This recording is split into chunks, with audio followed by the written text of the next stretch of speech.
3, 2, 1 start.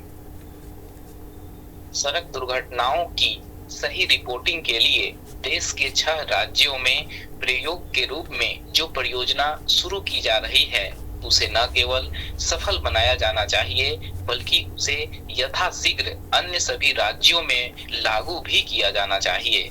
सड़क परिवहन मंत्रालय IIT मद्रास की मदद से अधिक दुर्घटना वाले मध्य प्रदेश, उत्तर प्रदेश, तमिलनाडु, कर्नाटक, बिहार और राजस्थान में जो पायलट प्रोजेक्ट का दायरा बढ़ाने जा रहा है, वह इसलिए महत्वपूर्ण है क्योंकि अपने देश में न तो सड़क दुर्घटनाओं की सही तरह समय से रिपोर्टिंग होती है और न ही उनकी छानबीन। इसके चलते वैसे उपाय नहीं किए जा रहे हैं जिनसे सड़क दुर्घटनाओं में हताहत लोगों को समय पर राहत मिल सके।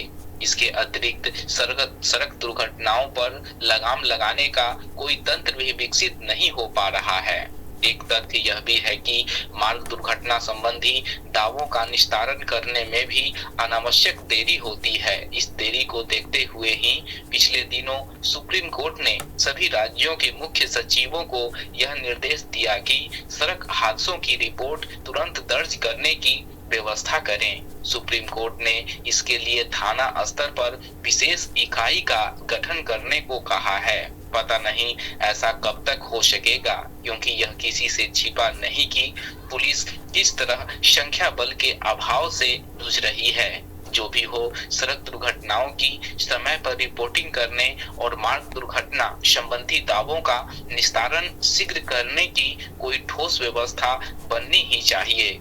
इससे संतुष्ट नहीं हुआ जा सकता कि समय से सड़क दुर्घटनाओं को लेकर विभिन्न स्तरों पर खूब चर्चा हो रही है, क्योंकि इन दुर्घटनाओं को रोकने के लिए जैसे उपाय किए जाने चाहिए वे नहीं किए जा पा रहे हैं। परिणाम यह है कि सड़क हादसों और उनमें हताहत होने वाले लोगों की संख्या पर लगाम नहीं लग पा रही है। नए वर्ष के अवसर पर ही देश में तमाम स्थानों से भीषण मार्ग दुर्घटनाओं के समाचार प्राप्त हुए। इनमें नव वर्ष की पूर्व संध्या पर क्रिकेटर ऋषभ पंत के साथ पेश आया हादसा भी है।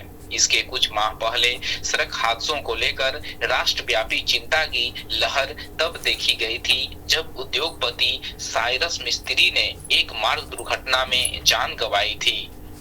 दुर्घटना को लेकर चर्चा तो बहुत हुई और मार्ग दुर्घटनाओं को रोकने के लिए तमाम उपाय करने की बातें भी की गई, लेकिन जमीन पर कुछ नहीं हुआ। इसका कारण शायद यह है कि केंद्र और राज्य सरकारों को मिलकर जैसी पहल करनी चाहिए वह नहीं हो पा रही है। अच्छा हो कि केंद्र और राज्य सरकारें यह समझे कि बढ़ती सड़क दुर्घटनाएं प्रति वर्ष लाखों लोगों को हताहत करने के साथ ही देश की छवि भी खराब कर रही है। ग्रामीणों की समस्याओं को उत्तर प्रदेश सरकार अब उनकी चौखट पर ही सुलझाएगी। इसके तहत जनता चौपाल का आयोजन हर शुक्रवार को होगा। यह चौपाल प्रत्येक विकास खंड की 3 ग्राम पंचायतों में आयोजित की जाएगी। पंचायती राज व्यवस्था की मूल भावना को प्रतिबिंबित करती इस व्यवस्था के पीछे मंशा यह है कि विकास योजनाओं को सुदूर गांवों तक पहुंचाया जा सके। क्रियान्वयन से लेकर निगरानी तक की व्यवस्था गांव के स्तर पर हो सके। यहाँ उल्लेखनीय है कि तहसील दिवस और थाना दिवस वर्षों से आयोजित होते आ रहे हैं। इसके साथ ही विचारणीय प्रश्न यह भी है कि क्या तहसील दिवस और थाना दिवस अपने उद्देश्यों की पूर्ति कर पा रहे हैं या सिर्फ अधिकांश स्थानों पर खानापूर्ति ही कर दी जाती है। यदि इन दोनों दिवसों पर समस्याओं के निस्तारण के प्रति गंभीरता दिखाई जाती तो मुख्यमंत्री सुनवाई समाधान पोर्टल पर शिकायतों की भरमार न होती। प्रदेश के विभिन्न क्षेत्रों से लोग मुख्यमंत्री के प्रवास के दौरान अपनी व्यथा कथा सुनाने गोरखपुर नहीं पहुंचते।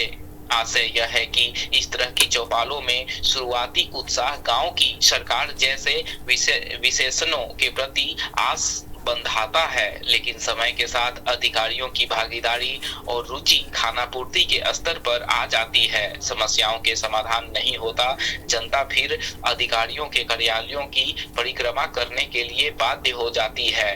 चौपालों की सफलता इसी में है कि जन समस्याओं का अधिक से अधिक समाधान हो। इसके लिए आवश्यक है अधिकारियों की हर हाल में उपस्थिति। अच्छा होगा कि इन चौपालों को विवादों के निस्तारण तक सीमित न रखा जाए। कृषि, आवास, शिक्षा, स्वास्थ्य और स्वच्छता से जुड़ी समस्याओं के निदान को भी महत्व दिया जाए। हर चौपाल में गांवों को आत्मनिर्भर बनाने और रोजगार सृजन के संबंध में मंथन के लिए एक सत्र अनिवार्य रूप से रखा जाए ताकि सामुदायिक विकास संभव हो, स्वशासन की ओर अग्रसर हो सके, गांवों से युवा शक्ति के पलायन का वेग कम किया जा सके।